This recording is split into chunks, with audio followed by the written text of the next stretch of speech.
Continuamos entre viajes y fogones con la melodía de esta tarantela. Está con nosotros hoy a don Juan José Sánchez Arreceigor. Don Juan José, muy buenas tardes. Buenas tardes. Bueno, decir que don Juan José Sánchez Arreceigor es historiador, especialista en mundo árabe contemporáneo. También ha investigado y escrito sobre historia militar, historia de la mujer e historia del País Vasco, que es su tierra natal. Sobre todos estos temas, pero especialmente el primero, ha publicado decenas de artículos en el diario El Correo, la revista Historia y Vida y otros medios de prensa, radio y televisión por toda España, así como infinidad de conferencias, congresos especializados y cursos universitarios en el aula de la experiencia de la Universidad del País Vasco. ¿Me equivoco, don Juan José? No, en efecto. Bueno, yo la verdad es que este libro de Vascos contra Napoleón me ha llamado mucho la atención. ¿No? El pueblo que decidió la salvación de la independencia nacional española. Interesante Bueno, el título. esa mención es un poco exagerada. Hicieron una gran aportación, pero vamos, también hubo mucha gente que arrimó el hombro. Don Juan José, ¿por qué decidió usted escribir este libro? Es muy sencillo. Siempre me ha interesado el tema de la guerra de independencia. Me parecía un suceso notable en la historia, no solamente española, sino mundial.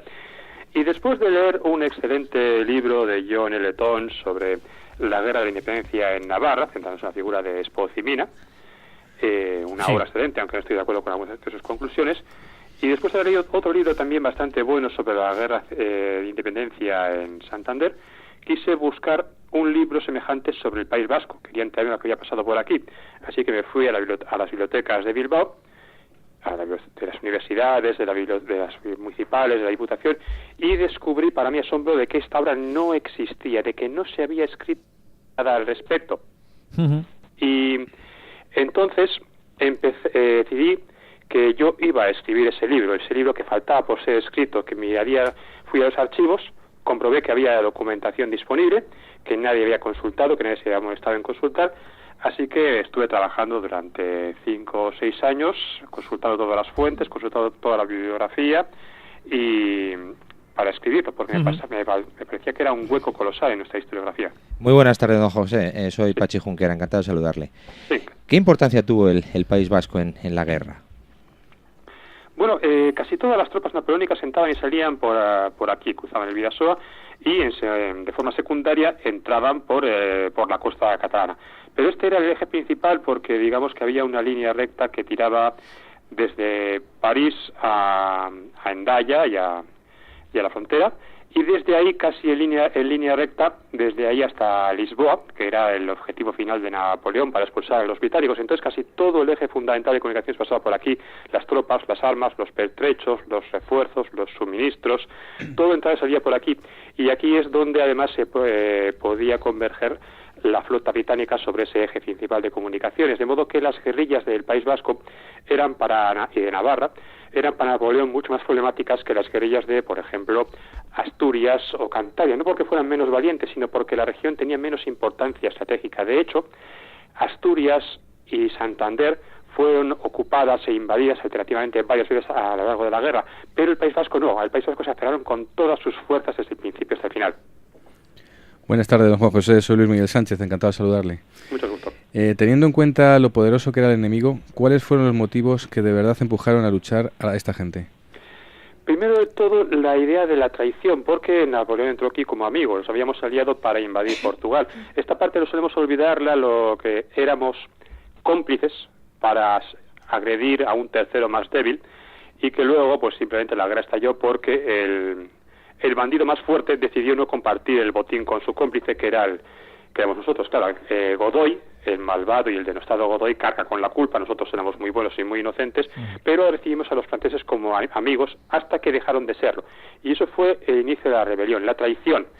Y decía Napoleón que iba a beneficiarnos, que su nuevo gobierno iba a ser bueno para nosotros, pero pensamos, ¿cómo es posible creer lo que nos cuesta este individuo cuando ha entrado a traición, ha capturado al monarca, se ha apoderado de las fortalezas y está arrasándolo todo? Entonces, ahí es como empieza. Después, la mala conducta de las tropas, la propaganda patriótica que se desarrolla desde diversos sectores políticos y sociales, y la perspectiva de conseguir victorias, de que se ve que es posible luchar con éxito, mantienen en marcha la sublevación. Don Juan José, ¿cuáles eran los objetivos reales de los insurgentes? El objetivo real y fundamental era solamente uno: derrotar a los invasores y expulsarlos del país. Y en ese aspecto se consiguió un éxito completo. De hecho, al final de la guerra, los insurgentes vascos, navarros, santanderinos, castellanos, etcétera, acampan dentro del territorio francés como conquistadores victoriosos. Llegan hasta Toulouse, llegan incluso hasta Burdeos, que entonces es la segunda ciudad importante de Francia. Luego, claro, se plantea otro problema de cómo gobernar el país después de que lo hemos recuperado. Ahí es donde van a surgir todas las polémicas y los conflictos sangrientos que van a durar prácticamente hasta 1976. Don Juan José, en las películas o en las novelas, un ejército de ocupación es siempre muy cruel, muy sádico. ¿Cómo se comportaron de verdad los franceses durante la ocupación? Bueno, al principio había una disciplina estricta, había consignas a todos los niveles de hay que tratar bien a esta gente, son nuestros amigos, nada de problemas, el que monte problemas se va a enterar a base de bien. Si había algún desmán, pues eran 2 soldados o 3 individuales, se podía presentar una queja y la atendían.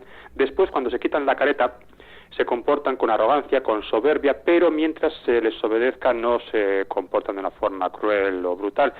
Y luego, a partir de ahí, ya la situación va evolucionando, depende mucho del carácter de los mandos. Algunos pensaban que el único sistema adecuado para hacer frente a cualquier tipo de resistencia era la represión total e indiscriminada. Otros eran más listos, más políticos. Uno de ellos era el general Pierre Taubenot, que fue nombrado gobernador militar del País Vasco, un hombre más capacitado, más inteligente, con una más visión de Estado, que intentó realmente hacer una obra política, administrativa, que beneficiase a la gente y que intentase atraer a la población. Pero en otros lugares simplemente los mandos eran no solamente brutales, sino que en muchos casos eran corruptos y se dedicaban a robar a mansalva. Y entonces hacían la vista gorda a los robos, los latrocinios y las atrocidades de los subordinados en todos los niveles de la cadena de mando, sin importarles que esto provocase más resistencia. Hubo un caso curioso en Asturias cuando la situación alimenticia era mala porque las cosechas estaban arruinadas, la población había huido. Pues llega un momento en que el gobernador militar de Asturias, que se llamaba Bonet, ordena a sus tropas que se hagan amigas de los campesinos de toda la costa y que incluso les ayuden a sembrar las tierras, a hacer la cosecha y todo lo necesario. Claro, muchos soldados franceses son de origen campesino, entonces no les parece extraño manejar un arado o una yunta de bueyes.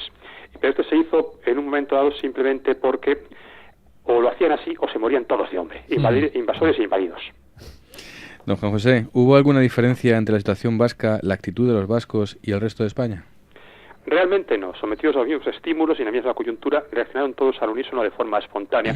Y realmente no hay diferencias entre los vascos, los santanderinos, los gallegos, o los andaluces o los extremeños, aunque estos últimos estuvieron invadidos menos tiempo. ¿Cuáles fueron, y esto es importante, los principales líderes guerrilleros? Bueno, Espocimina, un campesino de origen humilde, aunque con un poco de hacienda propia, fue un hombre de excepcional talento que al final tenía una división de tropas organizadas que podían luchar como guerrilleros y al mismo tiempo podían sentarse todos juntos y ir a una batalla campal y derrotar a fuerzas napoleónicas superiores en número en combate en batalla campal cara a cara, lo que no podían decir muchos generales profesionales de todo el continente europeo. Al final sus tropas tenían casi 9.000 soldados navarros, pero también aragoneses y alaveses y muchos desertores napoleónicos. Y tenía tantos alemanes e italianos que podía formar compañías propias con oficiales de esta nacionalidad al servicio de Navarra y de España, generalmente desertores del ejército de Napoleón. Luego Francisco de Longa, un hombre que había empezado su vida como herrero, que había ascendido casándose con la hija de su patrón, él era simplemente un aprendiz de un taller, y terminó la guerra como general de una división propia, la división de Iberia, que luchó como fuerza regular en la batalla de Vitoria, en julio de 1813. Y otros líderes más destacados son don Sebastián Fernández, un alavés al que conocemos por el mote pintoresco de Dos Pelos, un hombre de gran talento, pero del que sabemos muy poco, salvo sus hazañas bélicas. Y otro gran número de pequeños jefes y jefecillos, muchos de los cuales murieron combatiendo, como el cura Izarra u otros que hoy están casi olvidados, pero que en su momento fueron líderes muy destacados. Pero realmente, y Gaspar de Jáuregui, el guipuzcoano Gaspar de Jáuregui, que también levantó un ejército prácticamente de la nada. Estos tres hombres, Jáuregui, Longa y Espoz y Mina, empezaron de la misma forma. Se echaron al monte por voluntarismo con un puñado de amigos y al final acabaron reuniendo ejércitos completos. Don Juan José, ¿qué clase de gente se unía a las guerrillas? Bueno, la mayoría eran campesinos. Pero claro, la mayor parte de la población española era campesina en aquella época. O sea, la gran metrópoli española, que era Madrid, pues tenía 200.000 habitantes. En el País Vasco, Bilbao o Pamplona, que eran las grandes megalópolis de tierra vasca, pues tenían 10.000 o 11.000 habitantes, y eso era la gran capital. O sea, que imagínate cómo serían los pueblos medianos y pequeños. Pero había gente de todos los estamentos sociales. A veces escribe él diciendo que no, que los que se echaron a luchar fueron simplemente la gente humilde y que los ricos y los poderosos saquetearon. No es verdad. Algunos ricos y algunos poderosos saquetearon, pero su número fue muy reducido. Había incluso marqueses, como el marqués de Barrio Lucio, que se dedicaban a actividades guerrilleras. Aunque claro, lo más normal es que un marqués o un conde se fuesen a luchar al ejército regular.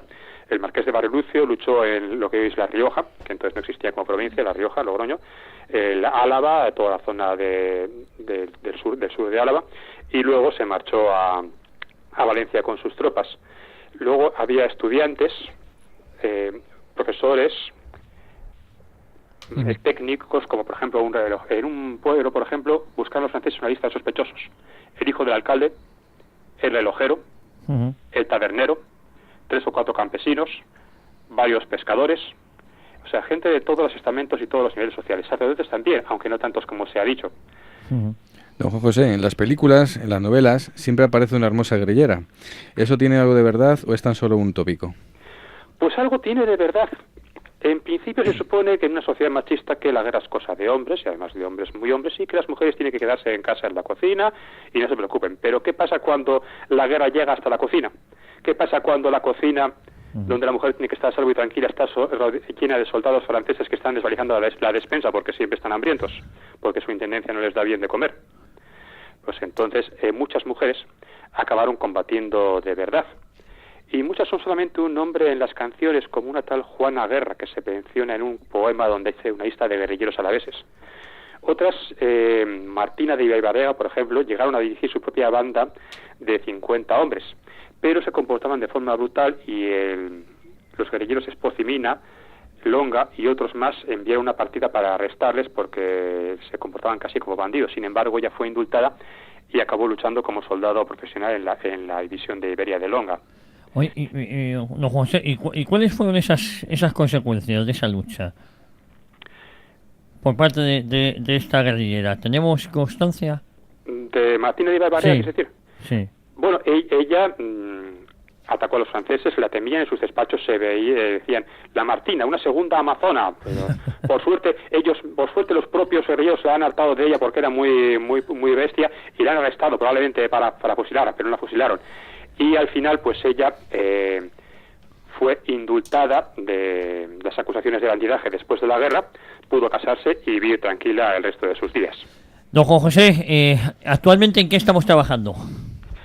Pues ahora estoy trabajando en mi tesis doctoral sobre las relaciones diplomáticas entre España y Egipto entre 1931 y 1970-75, y en diversos artículos o conferencias que estoy preparando para diversos medios, sobre todo para la revista Historia y Vida o para el Instituto Español de Estudios Estratégicos, y sobre todo para mis colaboraciones en Radio Euskadi, donde llevo un programa dedicado a mitos históricos. Bueno, pues si le parece, más adelante tendremos ocasión de analizar los nuevos trabajos en los que está inmerso en este momento. Será un placer tenerla aquí con nosotros. El placer será mío. Muchas gracias. Bueno, muchísimas gracias, don Juan José Sánchez, autor del libro Vascos contra Napoleón. Interesantísimo y muy recomendable. Un fuertísimo abrazo, don Juan José. Gracias. Buenas tardes. Un saludo.